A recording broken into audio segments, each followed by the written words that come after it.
আসনে আপনারা জানেন আমাদের যিনি প্রধান প্রতিপক্ষ তিনি গতকালকে যে একটা কড়াইল বস্তিতে সরাসরি ফ্যামিলি কার্ড দেখানো এবং ফ্ল্যাট অফার করা, এটা মানুষকে কিছুটা প্রভাবিত করা, যেটা নির্বাচনী আচরণবিধির লঙ্ঘন। আপনারা সবাই জানেন। আমরা আশা করি আগামীতে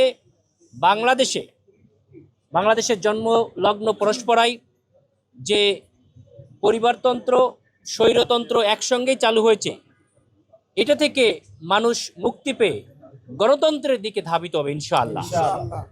এবং এই ঐতিহাসিক নির্বাচনের মাধ্যমে বাংলাদেশ একটি সমৃদ্ধি, সুন্দর, সাম্যের বাংলাদেশ পাবে, যেখানে প্রত্যেকেই তার ন্যায্য অধিকারের ভিত্তিতে সম্মানের সহিত বসবাস করতে পারবে ইনশাআল্লাহ। আগামী নির্বাচন আমাদের প্রধান উপদেষ্টা এবং আমাদের সেনাবাহিনী প্রধান যেটা আশা ব্যক্ত করেছেন যে একটি ঐতিহাসিক নির্বাচন এবং ঈদের আনন্দের মতো ইলেকশন হবে। আমরা মনে করি আপনারা সবাই বেশ এনজয় করছি।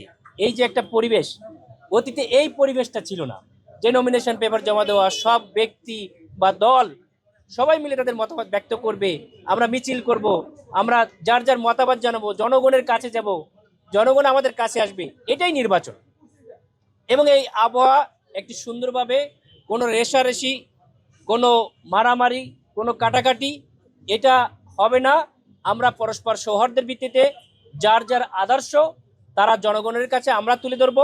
আপনারা আপনাদের মিডিয়ার মাধ্যমে নিরপেক্ষভাবে সেটা মানুষের কাছে তুলে ধরবেন এবং একটি সুন্দর সুষ্ঠু নির্বাচনের জন্য আপনারা সবচেয়ে বড় ভূমিকা রাখবেন।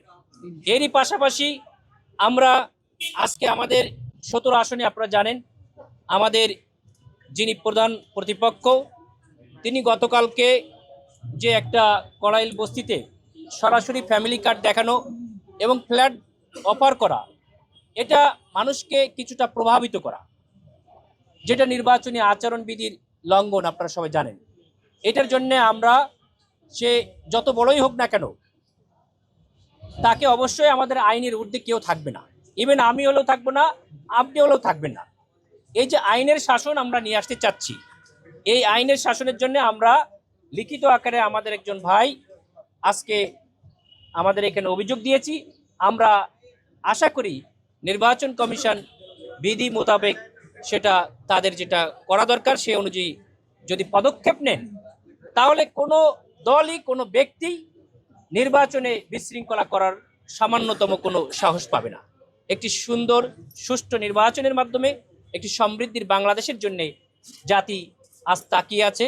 আল্লাহ আমাদের এই প্রত্যাশাকে কবুল করুক, এই আশা আমি ব্যক্ত করছি। সকলকে আসসালামু আলাইকুম।